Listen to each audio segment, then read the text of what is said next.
break and see how we can help one another. Chances are somebody in the audience is kind of aware of or has experienced a problem the presenter will mention, or some of us in the audience are experiencing similar issues and obstacles in our own business, and there's an opportunity for us to learn from somebody else who might have an idea or a suggestion. Because at the end of every presentation, we'll ask, what can we as a community do for you as a presenter? And so it's about how we can support. Talk a little bit about where we are and what we're drinking. The whole thing is built on this premise that if 1 million cups of coffee are consumed among entrepreneurs and small businesses, great things happen, and we're supported by you three who provides us our coffee, and really a sense of community. So it's nice to be able to have an event around a morning ritual, and this has become quite a ritual as well. And then we're here at Team Working by TechNexus. They provide the space for us to do these presentations, to have this weekly event. If you'd like to stay and co-work for the day, you want to piggyback on their Wi-Fi, you want to go into one of the vestibules and have a call, you're welcome to stay for the day. And if you'd like to sign up for a membership, there's a discount for 1MC community attendees. You don't have to sign up with us. You just kind of go there. You're like, I'm here with 1MC, and talk to them about what it would be like to look into membership. A couple of other housekeeping items. Ordinarily, these screens are turned on, so it's pretty much at the front, but please take out your smartphone, scan the QR code if you haven't already, register and let us know you were here. They might use the audience counts and registration numbers for grant funding applications, so it's really important to 1MC that they know that we're attending, and they'll go out and make more money to host more events to help more small businesses and entrepreneurs. Also, one more thing. This is a deviation from the normal script, but it's my wife's birthday today. She is 50. That is. Can we FaceTime her? I'm going to call her, and since you guys are all so close to her, if you wouldn't mind wishing her a happy birthday, that'd be really sweet. Let's see if she. Hi, you're on speakerphone with 1MC. Oh, hello, 1MC. And they'd like to wish you happy birthday. Thank you. All right. This makes it special. I love you. I'll see you soon. Okay, love you. Bye. Bye. Thank you for that. That was awesome. Yeah, I think other QR codes, we're a community organization. We're always looking for sponsorship, help. We get all this free coffee. We rarely get cream. If you'd like to put stuff in your coffee, it'd be wonderful to get somebody who knows somebody. You can say, hey, I could bring cream, or I know somebody who wants to support. Put a little plaque or QR code for their business out there on the table. But I'll stop babbling. I'll get the first presentation queued up, and we'll get the show on the road. I am going to escape here, slideshow. I forgot to put the QR code in. Let's do this, and not the QR, the dongle, and on, and you get this, if you wouldn't mind clipping that onto your shirt. All right, well, we'll make do. Down will advance the slides. It's natural to want to point okay. Here, but you're going to point to the computer. Oh, so you get a pointer if you'd like. Can we give a standing ovation for our first presenter, Stephen? No. Thank you. I don't understand this. Last time, same thing, standing ovation. Last time, standing ovation before I started. I don't get it. The person that spoke before me last time, I'm sorry, I don't remember his name. He was doing stuff with AI and education. He deserves a standing ovation. I think the person after me is doing something with AI and education. Is that correct? So she deserves a standing ovation. I'm just here to share what I know, and thank you all for coming. I'm excited about Chicago. I live in Toledo. Most of my life I've lived in Asia, so now I'm in Toledo, but I use 500-mile radius around Toledo as my base. So New York, Chicago, blah, blah, blah, Detroit. My thing is augmented reality, and I am so thankful for 1 million cups for a few reasons, but the main reason for me is that you can experience it in real life. So with that in mind, I do not mind if you're walking around or making noise, because the experience is where the value is.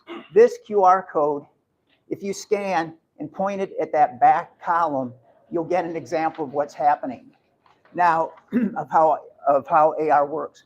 I also put a can of White Claw on the table, and if you scan that QR code and then point it at the cup or the can, you'll see some content. So you scan. This is a fun thing I'm trying. How many people know George Clinton? Yeah. Okay.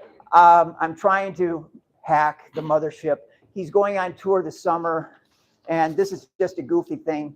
This is more like Instagram filters, if you know that. Okay. So don't be shy about you. With the can, though, you have to get close and use the can as a target. And with the wall, you actually have to stand up. The sweet spot for scanning this wall is right here. And because it's spatial, look around. It's not a gallery where you're forced to look forward. Okay, I'm off camera here. And, oh, I'm sorry. This is the QR code for the back. So scan this, click, click, click. When you see the gray box, point it here. Okay, I'll stop running around now, maybe. And I was advised that this is a 4-screen, and I didn't have time to do that, so please bear with me. So my company's called Maith.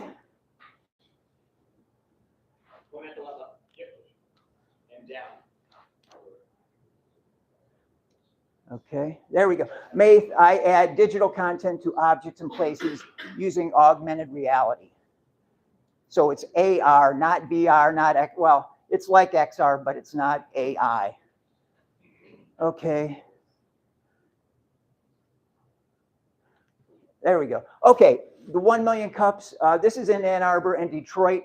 I have a 1 million cups back there with the QR code. You can see all these pictures. This is the QR, the cup.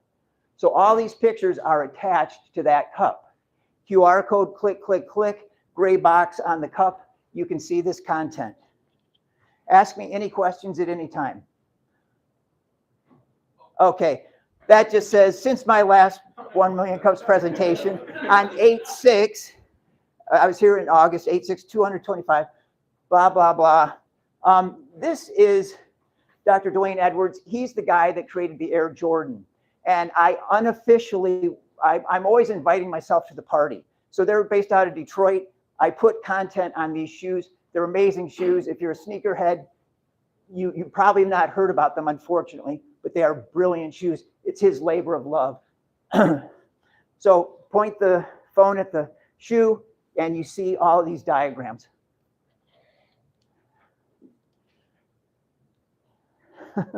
It's only one button. There we go. Okay, works in progress. I've lived in Japan. I'm doing something in winter there with the Digital Art Center of Nagoya. Kyoto Station, I'm trying to hack it. They have a beautiful sculpture there, and my partner and I are trying to create, we're building on this idea of a digital tea ceremony in the station, and that's a work in progress. Oops. Okay, Maith High Level Bridge, that's in Toledo. That's an open air gallery, unofficial, of course. All my stuff's unofficial so far because until I get traction, nobody's yet starting to call me. There is an exception in this room, and I won't name names, but I'm very excited somebody's here. Okay, a documentary crew from Detroit came down to do something about me. It's not online yet. Bubico T3 is a book I'm working on. This is a project. Does anybody know Artisan? It's like, oh, you know Artisan. So they're a platform for funding art projects. This project is on there right now. And I'm trying to raise $8,000 for that. Okay, yeah, love Artisan Project. Right now at South by, does everybody know South by Southwest? I unbelievably 10 days ago through Artisan found a guy, and we now have an installation at South by Southwest. It's unofficial, but he's there right now promoting that. So thank you. But yesterday I got off the train and he calls me, he says, I don't know why this isn't working. So I was here to prepare for this and do all this stuff. He was doing something somewhat incorrectly, and now it's fixed, and I'm waiting to share images of that. Okay, this is actually a test that we did. So if anybody's been to Austin, you might know the Tau Ceti mural. It's a huge mural on the side of a parking lot, and at the bottom, we installed as a test this project. And these are portraits of people with dementia, and it's a nationwide project to increase awareness and to get people to rethink what they think about people with dementia. Okay, on the back, I have the bottle of the salad dressing. This is another test. This content, 1, 2, 3, 4, 5, 6 pieces of information are attached to that salad dressing. And this woman, I met at 1 million cups. And there's only 4 ingredients in salad dressing, so I really like it. It's great salad dressing, positive woman, positive product. And if you have the QR code, this you can see in the back. So don't be shy if you want to see it, go up. Okay, this is a dance event in Toledo. In Detroit has something called, a wonderful group called the Black Tech Saturdays. They sponsor something called Digital Empowerment Summit.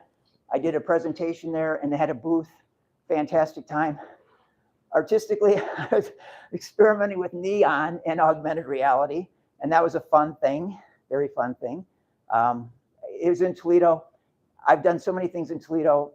Nobody comes, and I'm not saying like 1 or 2 people. I'm saying literally nobody comes. It's okay, we do it. I try to root for the home team, but I just throw it out there, and whoever responds, we go. Okay, the last time I was here, is Mabel here? Yeah. Oh, Mabel, finally. This is Pam. And 2 seconds. What's Pam in 2 seconds? Oh, okay, well, never mind. Anyway, with this wonderful system that's not Mabel's, so last time I got off the bus at 7:30, immediately set up, had a wonderful time here, finished talking to people at 2 o'clock, and from 2 o'clock until the bus that night, this is the route that I took, and I scanned some locations. So what I probably didn't mention this, but I have to prepare the area so that the QR code works. So this is my walk, and beautiful, beautiful day. Right.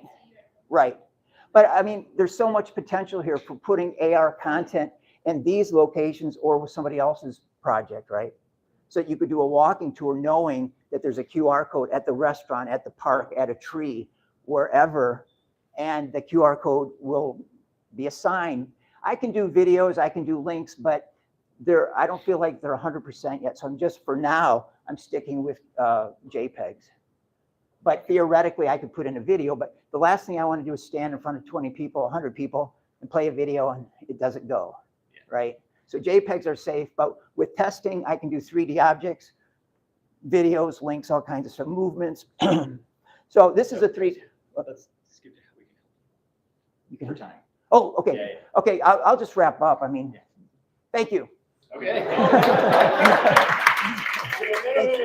Oh. How can we as a community help you? Any place in Chicago that you think would benefit from having digital content installed in their place, let me know. How do you determine, so far, before we provide feedback, how do you determine which places inspire you? There's no logic. It's like, well, I'm here, I'll do it. Because if I do it, I have it scanned, and then later on when the ball is rolling, I can call them or text them and say, hey, look, this restaurant did this. If you want to try it in your restaurant or your park or your museum, it's ready to go. So right now I'm kind of hoping that people will say, try my friend's restaurant or this museum, et cetera, et cetera. And what's the end game for you? A network and people happily showing content and somehow revenue. Okay, so this is a business at some point. Amen. All right. How can we help?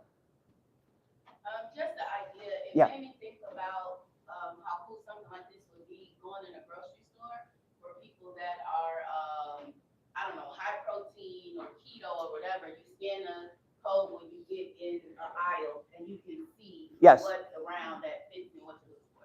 Absolutely. Thank you. Thank you. That salad dressing is a step towards that. If you want to try that, you can see it in action. That's the thing. You've got 10 products.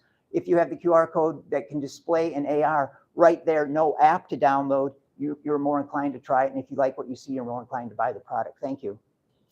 You please. This is a really cool idea for checking into events. Right. Maybe one night I just had a small sidebar and thinking about, you've got a conference or something like that, and people can check in at a place. They, collect the artifacts, see something about, the presentation or the presenters at a conference like that, and then it allows I'm assuming that you, are able to recognize the number of clicks on the Yes, beautiful. Anytime there's a waiting line, that's a target. And in a case like this, or a convention, or a small room like this, imagine if we had the portrait of everybody in this room, and you could come in and just say, oh, somebody else is doing what I'm doing. And then you look for them and there's a contact. Yeah. So all kinds of potential. Thank you. All right, we want to talk to you after. Mabel. I mean, another question is like how does this, like, if you run into use this, like, how does this work? Is this, do you have kind of a service model, or is it like API kind of model? Put it in our. Yeah, I'll say yes and no at the same time. My main thing right now, for 10 years, I've been doing this for 10 years. I did not pursue business because back end issues, things weren't stable, they weren't refined. And secondly, an app was involved. And now it's only a QR code. So it's only in the past year that I've been pushing the QR code. And to do that, I need to do demos. And I hope more people will ask me about the business model, but right now I'm just thrilled to do demos. The business model can be sorted out later, but thank you. But like, I guess like you kind of take this and integrate it into it. Yes, it could, there's a complicated question. For now, I'll just say thank you and we can talk later. But yes, I'm aware of all that stuff. But for now, the beauty is demonstrating it. That will generate ideas and business model will follow that. I hope. Just an idea. I see that this may have potential in the travel industry. So like your picture of the bus stop, you could just show someone visiting, hey, check this out. And I wonder when you get to the business point, you could sell this like software as a service for an agency. Maybe you'd be like, hey, check this area out. Yes. Yes, I'm actually working with the city of Utsunomiya in Tokyo to do demonstrations, and I don't have that PowerPoint here, but yes, tourism, art, education, and products. That's. Yeah. Last one, Robert. So I work for a contractor for Ernest and Morale, convention center in New Orleans. So of course, like, it's way bigger one here in Chicago with Munger, but they're quite the second largest, I think. And they've been trying to, I guess, bring to this whole like realm like AR kind of experiences. People like scanning QR codes of other people, like get these types of like effects or bonuses or things like that, or scanning booths and presentations. Yep. Well, I guess the biggest issue, I guess, like, what is your answer for if someone's in, let's say, the world, look at these things, experiencing, what I guess is the value proposition for them to go and do the virtual, pulling out their phone. Right. And actually going out. Right. I'm happy to talk to you about this in depth. Number one, the first project I did was off of Bourbon Street, the Irish Cultural Museum of New Orleans. Secondly, when you're talking about a big venue, see, if this was I could scan this entire room, and then you walk in, and whether it's one room or the whole convention center, one QR code will service that whole thing. And then one of the value propositions for the space owner is that they can sell advertising space, in addition to providing educational content, informative content about events or whatever. Amazing. Thank you. Thank you. Thank you. Oh, yeah. So yeah, grab that when you have time, not to disrupt our next speaker. Thank you. Amazing. Awesome. I already did some announcements. Any events coming up, though, that we should know about? Stuff coming up in the city? Tech Walk. Rosemary, any events coming up?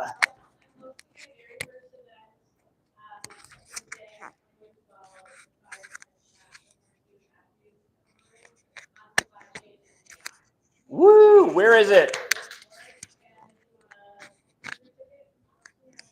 Amazing. Thank you.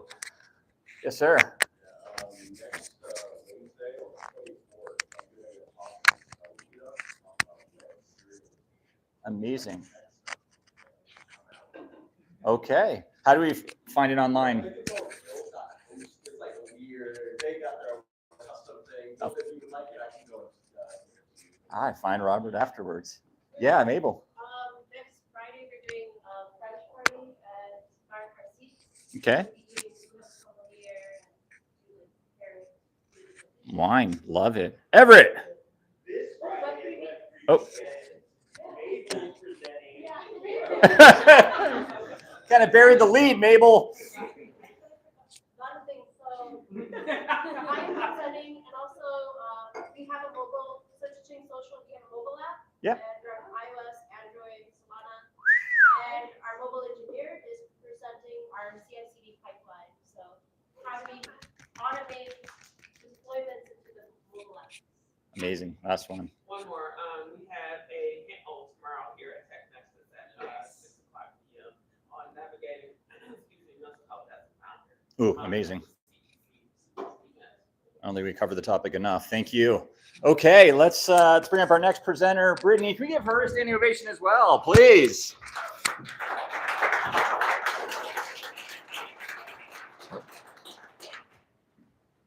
It is here, full screen. Down will advance the slides. It's natural aim this way, but that's the thing. So you're kind of just aiming around here. Okay. And then you put that. And Thank you. Good morning, everybody. good morning. My name is Brittany L. Hogan. This is my first time here. Everybody's so welcoming and warm. I appreciate that. Also, I'm trying to do this content thing. So if you guys take pictures or like small snippets, I'd appreciate that. And then we can like connect later and everything. So like I said, I am Brittany, and I want to talk to you guys about something I just started building in the past few months, and it's called FairGiver. So in 2022, my mom became sick out of nowhere, in the hospital, in ICU, ventilator, about 9 times, time after time. And this was quite literally me. It was writing down everything that was happening. I quickly realized that the better equipped I was with information, the more I knew how to speak the language of the physicians, and the more that they respected me and eventually treated me as a member of the care team. But that came with a lot of stress, a lot of everything. So all that you see in this image that was me at that point in time. Yeah, so out of nowhere, like I had my whole life of things I was doing, and suddenly I was responsible for making life or death decisions for my mother, and it was information that I had no idea what they were talking about. This is me and my mom. So I built FairGiver, and it helps caregivers understand medical appointments in real time.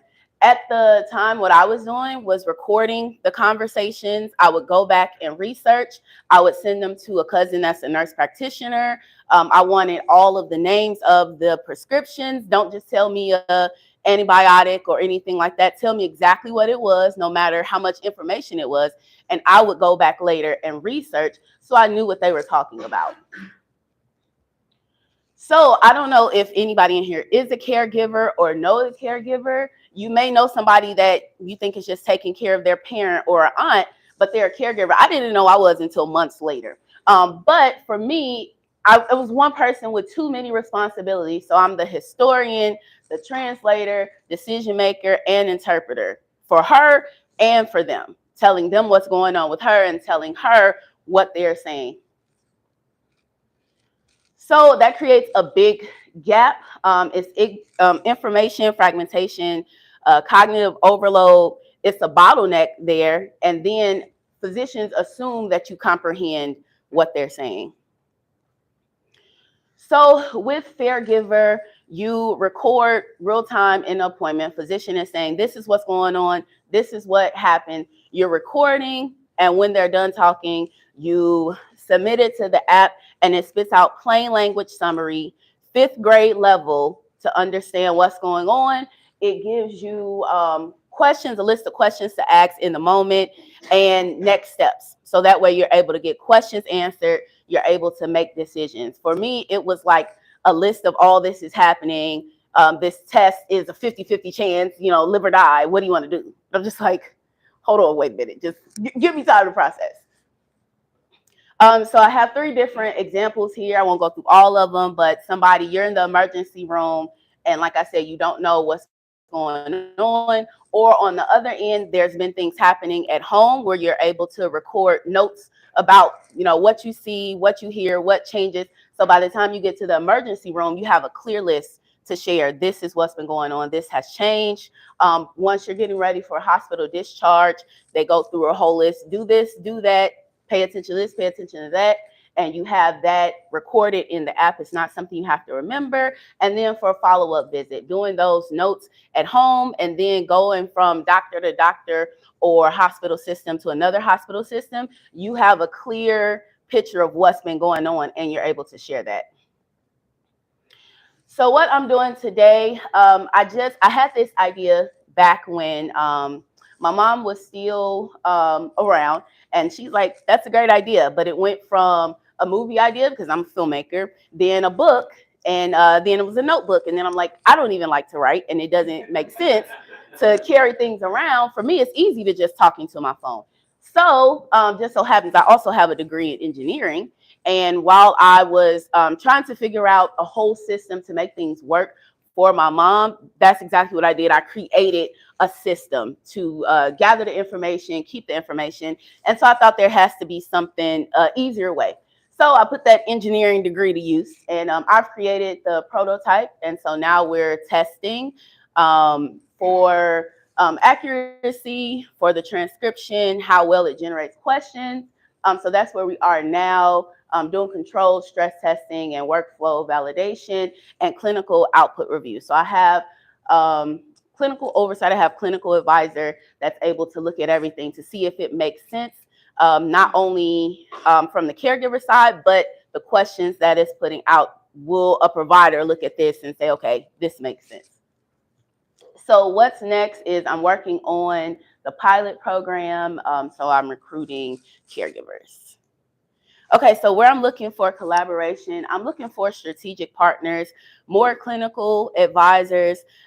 For the pilot, I want to start with groups that are that have like more critical care. I see that's where this could be most helpful. So if you know any groups that deal with like cancer or rare diseases or anything like that, also interns or recent grads that would be interested in working with me. And that's it.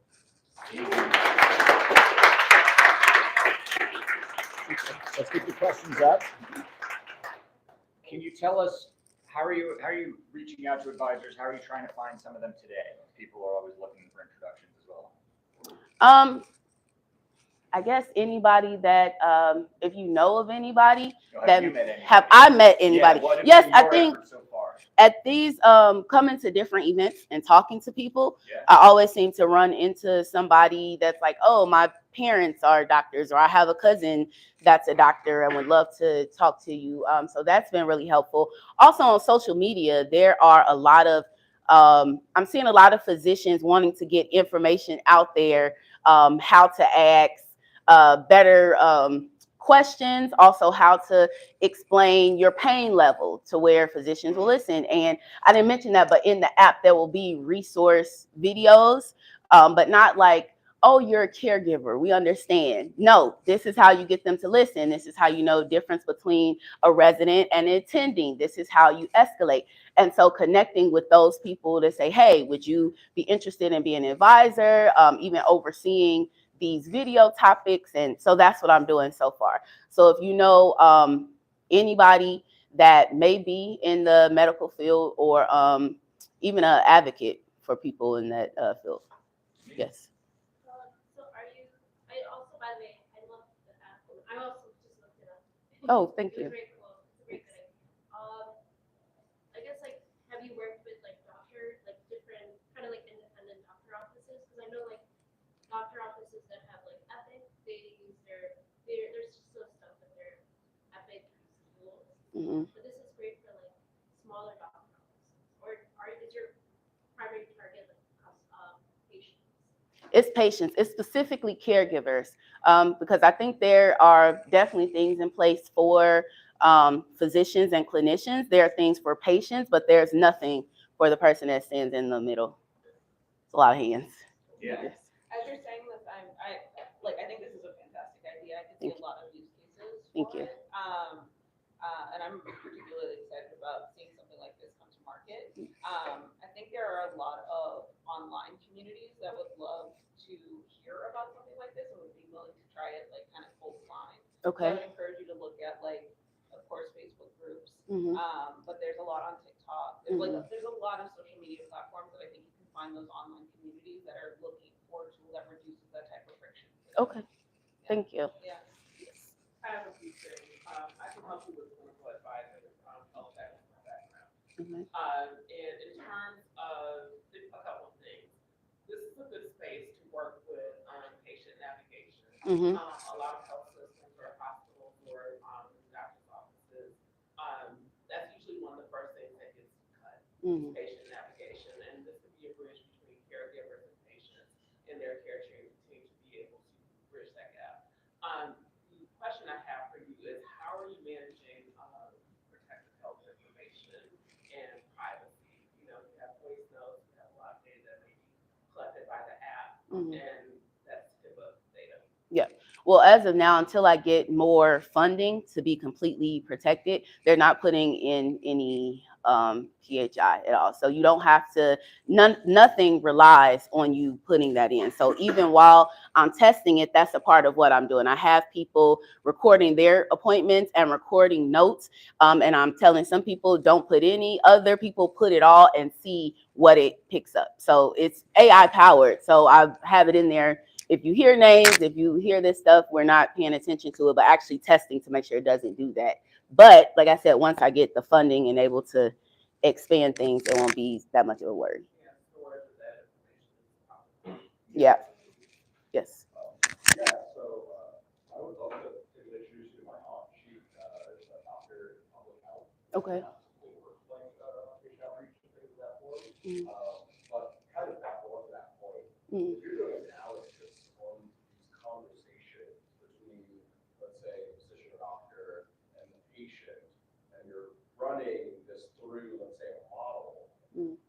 I'm wondering what I guess is going to be the strategy for, like, as you see pilots, like these early pilots, Mm. compliance would still be a very intense matter Mm. in that realm. Like HIPAA would still kind of be, I think it goes beyond the story, right? Even the analysis aspect of that is like a really big problem there. I guess what's the idea there for handling that?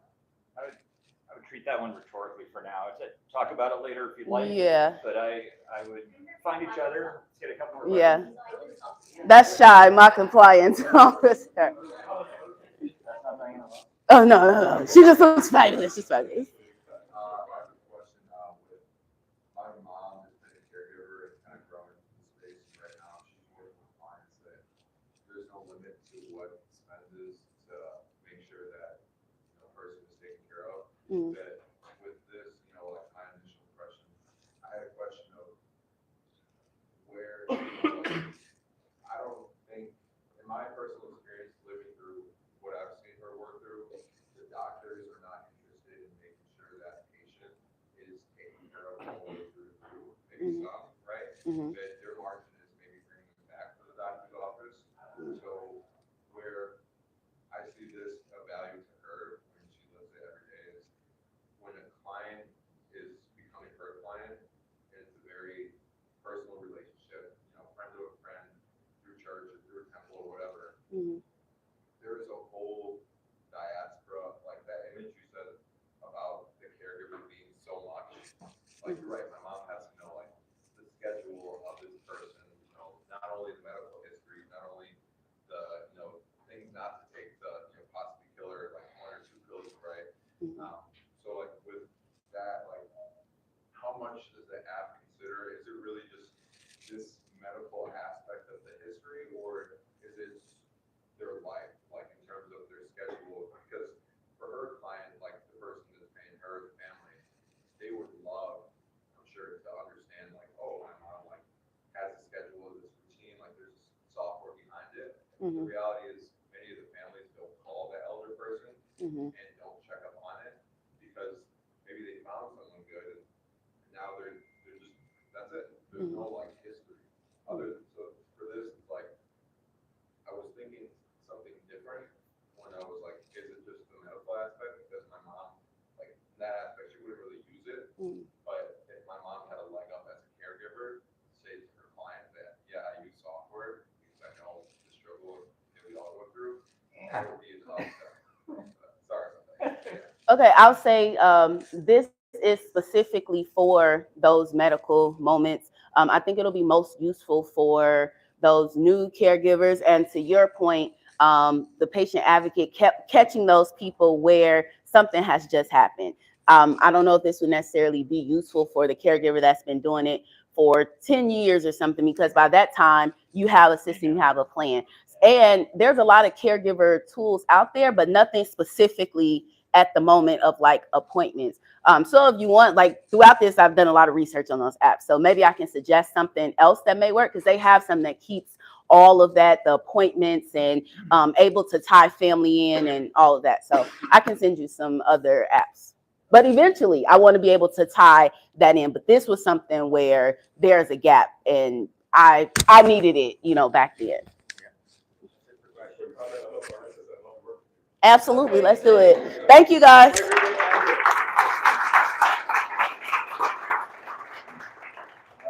I just want to thank you guys for coming. Invite you to have anyone talk to you if there's some left. Talk among yourselves, network, and create new introductions. We'll see you in this room or the one next door next week. And thanks for coming. Happy Wednesday.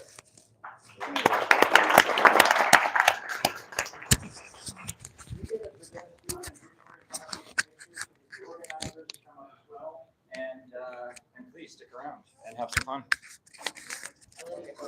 Oh, thank you. I appreciate it. Yeah, it's funny. Color scheme. For you, for presenting. That is for you. Okay, that's all right. We'll save one. Yeah. Let's go take some pictures. Who's gonna be the photographer? Yeah, come on up.